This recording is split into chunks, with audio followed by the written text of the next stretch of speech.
पद्म पुराण में कहा गया है कि जो इस संसार सागर में डूब रहे हैं, उतरा रहे हैं, संसार से जो पार जाना चाहते हैं, दरिद्रता रूपी दुख के ज्वर में जो जले जा रहे हैं, माया रूपी पिशाची के द्वारा जो रौंदे जा रहे हैं, दारिद्र्य दुख ज्वर दाहिता नाम माया पिशाची परिमर्दिता नाम संसार सिंधु परिपातिता नाम क्षेमाय वै भागवतम प्रगर्जति।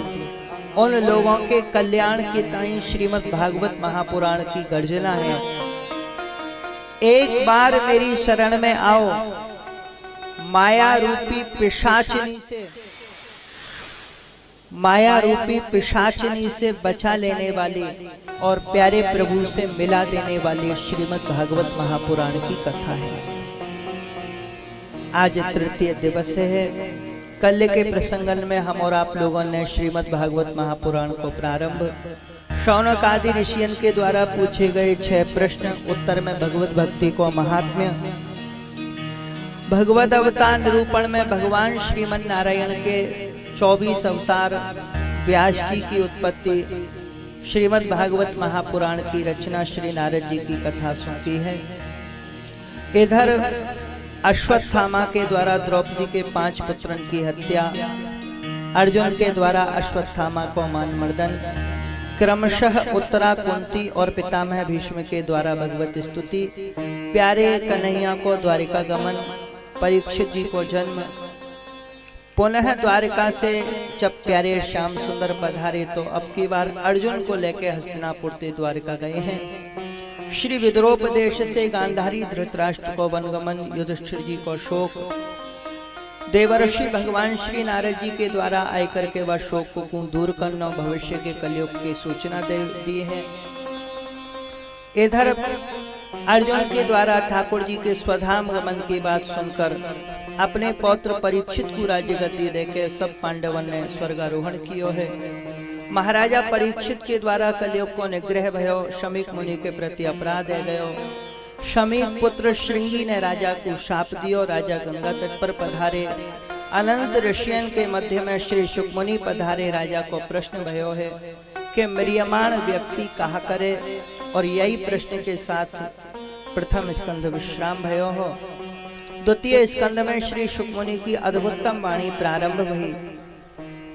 भगवान के विराट रूप को वर्णन, सद्यो मुक्ति क्रम मुक्ति को वर्णन, श्री शुकमुनि कृत मंगलाचरण, श्री नारद ब्रह्मा जी के संवाद में श्री ब्रह्मा जी की उत्पत्ति, उनको भगवत धाम को दर्शन, भगवान श्रीमन नारायण के द्वारा चतुश्लोकी भागवत और श्रीमद् भागवत महापुराण के 10 लक्षण, अत्र सर्गो विसर्गश्च स्थानम पोषणम मुतयः मनवंतरे शानुकथा निरोधो मुक्तिराश्रयः। और इसके पश्चात श्री विदुर मैत्रेय संवाद से संबंधित प्रश्न के साथ द्वितीय स्कंद विश्राम भयो और तृतीय स्कंद में हम और आप लोग प्रवेश कर रहे हैं। प्रेम से कहें जय श्री राधे। सब नाए बोले भैया, सबको ध्यान कहूं और दिखे, लेक जोर लगाए के बोलो प्रेम से जय श्री राधे। जय श्री राधे। देख लो तुम ना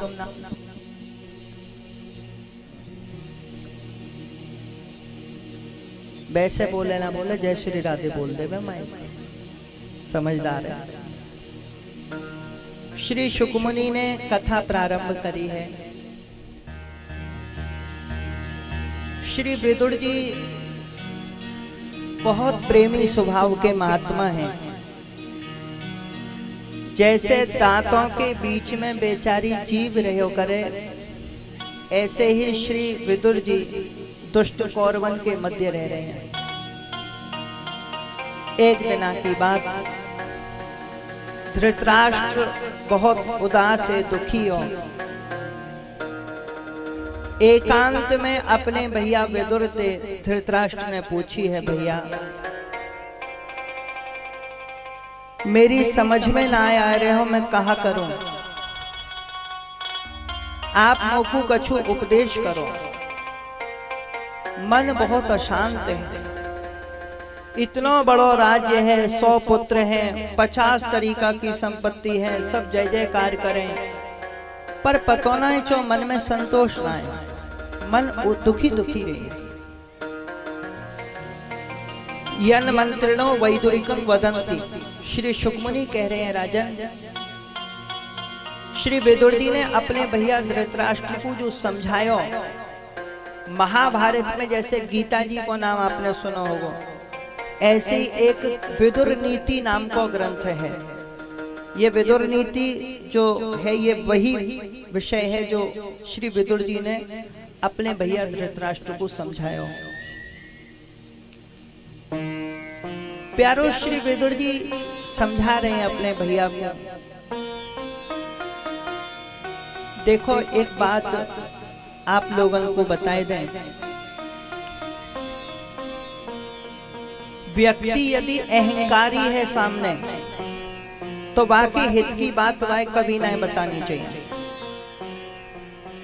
अहंकारी व्यक्ति हित की बात को समझेगा तो और ना है, उल्टी गांठ बांध के बैठ जाएगा, जीवन भर को शत्रु बन जाएगा।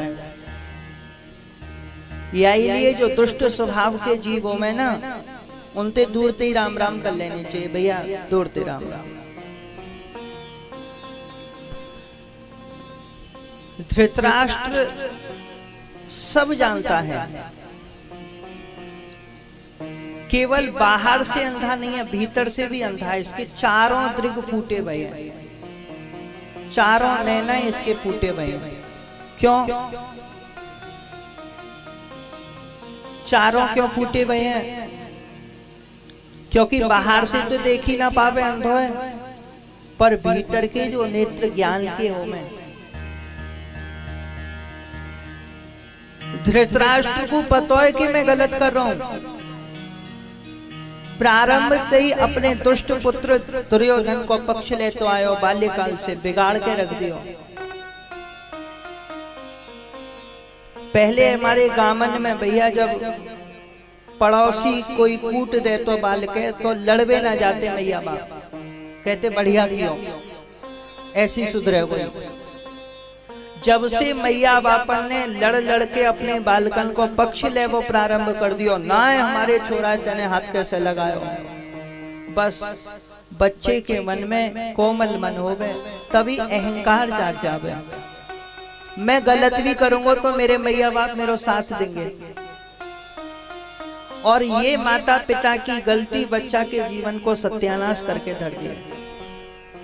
दुर्योधन गलत कर रहे हो, अनुचित कर रहे हो, पर पुत्र के मोह में आकर के तुम बाको पक्ष ले रहे हैं। विदुर जी कह रहे हैं, हे धृतराष्ट्र, क्योंकि तुमने मुझसे सच्चे हित की बात पूछी है, तो जब सच्चे हित की बात बताई जावे तो भैया माखन मलाई लगा के ना बताई जावे, वो तो सीधी सीधी बात बोली जाए। और बहुत से लोगों को चुभ जावे बात। श्री विदुर जी ने बहुत स्पष्ट कही धृतराष्ट्र से, देखो भैया, तुम्हारे पूर्व जन्म के जो पाप हैं वो तुम्हारे या पुत्र के रूप में दुर्योधन के रूप में आए गए हैं। यदि संपूर्ण कुल की रक्षा चाहते हो, संपूर्ण कुल को बचावो चाहो, तो जाको त्याग कर दो दुर्योधन को। अब बात तो सच्ची कही, पर आप लोगों ने एक शब्द सुना होगा, आजकल मीडिया में बहुत चले, कड़वा सच। कह रहे हैं लोग सच बड़ो कड़वा हो गए। प्यारो, सच कड़ूलो ना हो, सत्य तो ये है, सत्य ठाकुर जी को रूप है, सत्य सदैव मधुर हो गए। हमारे ठाकुर जी कैसे हैं? मधुराति बते रखिलम मधुरम, अत्यंत मधुर है प्यारे प्रभु। श्री कृष्ण ही सत्य हैं और सत्य परम मधुर हो गए। पर अच्छा, चलो मैं आपसे एक प्रश्न पूछूं छोटो सो, मिश्री कैसी होए, मीठी कि कड़ी? कड़वी होवे कि मीठी? मीठी होवे। परंतु काउए अगर पित्त नाम को रोग है गयो, पित्त नाम को रोग यदि काउए है, तो बाय वो मीठी मिश्री कड़वी प्रतीत हो। अब काउए पितर हो गए, आपने नेंग मिश्री चखाई भाई भाई कैसी लग रही है, वो झट्टी गए, वो कड़ूली सी है। और आप सब कह रहे हैं मिश्री तो मीठी हो है, तो बाय चो कड़वी लग रही है, क्योंकि बापू रोग है गयो है। ऐसे ही जाके मन में अहंकार बहुत होवे ना, मन बापो कमजोर होवे, बुद्धि दुर्बल होवे, ऐसे व्यक्ति को सच कड़वो लगे। सच कड़वो होवे ना, सत्य सदैव मधुर होवे, पर वो कड़वो प्रतीत है रहो है। दुर्योधन को तो इतना भारी क्रोध आयो, दरवाजा के पीछे खड़े है के दुर्योधन, कंस, शकुनी, दुर्योधन, दुशासन सब सुन रहे। क्रोध में आयो है, आकर के बहुत उच्च स्वर में अपने काका जी से बोलो है, काका काका कह के मेरी जवान सूख गई। एक तुम हो जिस पत्तल में खा रहे हो वही मैं छेद कर रहे हो, अभी मैं सैनिकल को कह के धक्का दे के तुमको बाहर निकलवाऊं। तुम्हारी हिम्मत कैसे भाई, मेरे पिता है मेरी विरुद्ध भड़काई हुई थी। श्री विदुर जी धीरे से मुस्कुराए दिए, बोले लाला दुर्योधन, देख भैया धक्का दे करके काउए निकरवावे की दरकार कब आवे, जब वो जाए वो ना चाहे। मैं तो स्वयं त्याग के जाबो चाह रहे हो, मैं तो ठाकुर जी के चरणन में प्रार्थना कर रहे हो, प्रभु कोई ऐसो बानिक बना दो, कोई ऐसो उपाय कर दो कि जे दुर्योधन मोह स्वयं ही भगा दे। तेने बड़ो बढ़िया काम कियो।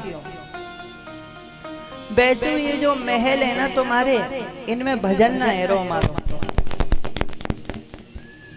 भजन है ना पारो, यही लिए हम तो महलन को त्याग के जाए की सोच ही रहे। बढ़िया की होता है, स्वयं धनुर्द्वार निधाय मायान धन और गतव्यथो यादुरु यमान यानः। श्री विदुर जी ने अपना धनुष द्वारे पे धरे है और मारते चल दिए। धनुष द्वारे पे चो रखो, क्योंकि विदुर जी निश्चय करके जा रहे हैं, दुर्योधन ऐसा मत सोचियो मैं तेरे महल से जा रहा हूं तो तेरे विरुद्ध है जाऊंगा, युद्ध करूंगा। मेरा तो केवल एक पक्ष है कृष्ण को, जहां श्री कृष्ण रहेंगे वहां मैं रहूंगा। मैं श्री कृष्ण के अतिरिक्त ना का हुए जानू ना का हुए मानू। मेरे कन्हैया जहां रहेंगे, चाहे वो पांडवन के पक्ष में रहे चाहे तेरे पक्ष में आ जाए, कन्हैया जहां मैं वहां। परंतु श्री शुकमुनि कह रहे हैं, राजा स निर्गतः कौरव पुण्य लब्धो गजा हुआ तीर्थ पदः पदानि अन्वाक्रमत पुण्य चिकीर्षयोर्व्याम स्वधिष्ठितो यानि सहस्र मूर्ति है।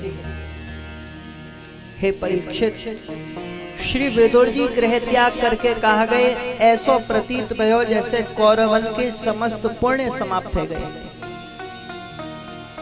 रावण ने जब विभीषण को त्याग कीनो, भोलेनाथ कह रहे हैं रावण जब ही विभीषण त्यागा भयउ विभविन तब ही अभागा। वही समय लंकेश्वर तो विभीषण तत्काल बना दिए राम जी ने। रावण के सारे पुण्य समाप्त हो गए जब विभीषण को त्याग किया, और यही अपराध के कारण भोलेनाथ इसकी रक्षा करवे न आए। रावण के वैष्णव के प्रति अपराध है जाए तो ठाकुर जी क्षमा ना करे भैया। फिर चाहे तुम काऊ देवी मैया के भगत हो, चाहे काऊ काल भैरव के भगत हो, चाहे काऊ से देवी देवता के भगत हो, वैष्णव अपराध को ठाकुर जी क्षमा ना करें। देखो भोलेनाथ आजकल कई लोग ऐसे है गए हैं, बड़े दूर तो दूर तय गए हैं, मैंने तो सुनी है ऐसी, कई लोग रावण को बड़ो पक्ष लेवे लग गए। रावण बड़ो ज्ञानी हो, रावण राम जीते बड़ो। अरे भैया बस करो, राम जी से बड़ो कोई कैसे संभव है? मोए एक बात बताओ, यदि रावण इतने बड़ो राम भोलेनाथ को भक्त है तो भोलेनाथ वकी रक्षा करवे मरते टाइम पे चौना आए, बाणासुर बचावे तो आए गए। तो आप यो ना कह सके कि राक्षसन को ना बचावे। राक्षस भी अगर भक्त है, जैसे विभीषण जी भी तो, उनकी मैया भी तो राक्षसी, प्रहलाद के पिता भी तो राक्षस है। तो बाणासुर को बचाए भी ठाकुर जी पहुंच गए, पर रावण को बचावे भगवान महादेव ना आए। क्यों? क्योंकि ये दुष्ट ने वैष्णव अपराध कर दिया।